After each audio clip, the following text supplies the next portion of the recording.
caruurey beri aad iyo aad u fog waxaa jiray 3 riyood oo ku wada nool dhul aad u qurux badan oo doog ah. maalin maalimaha ka mid ah caruurey 3 riyood way israaceen. waxay rabeen inay u gudbaan dhinaca kale ee webiga si ay u helaan daaq kale oo kan ka macaan. markii ay soo gaadheen webiga waxaa loo sameeyay biriish si loo dulmari karo biyaha dushooda. biriishka hoostiisa waxaa ku noolaa bahalkaas oo isaga dartii loo tagi waayay dhinaca kale ee webiga. riyihiina waxay go'aan ku gaadheen inay isqaybiyaan midna ku galaan biriishka.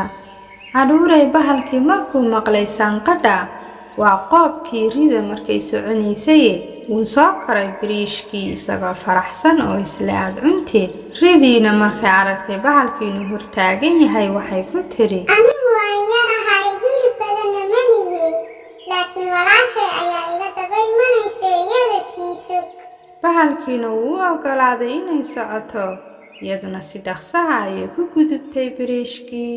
bahalkiina weli meeshii isagoo taagan waxaa soo martay ridii kale.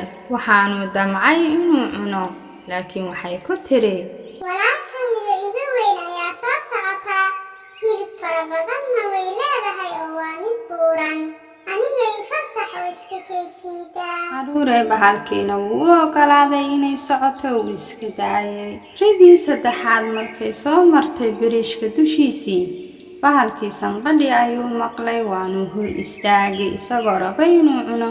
bahalkii way iska celisay oo waxay ku haraatisay geesaheedii, waayo geesa dhaadheer ayay lahayd. bahalkiina wuu cabsaday oo wuu iskaga tegay meeshii isagoon dib ugu soo laabanin. riyihiina iyagoo faraxsan ayay daaqoodii cuneen. dadkiina meeshii ayay soo mareen waanay u mahad celiyeen riyihii, waayo awal waxay ka baqi jireen bahalka weyn ee meesha jooga. hadda laakiin bahalkii meeshii wuu ka tegay. fadligana riyaha ayaa leh oo geesinimo muujiyey, bahalkiina meesha ka ariyey.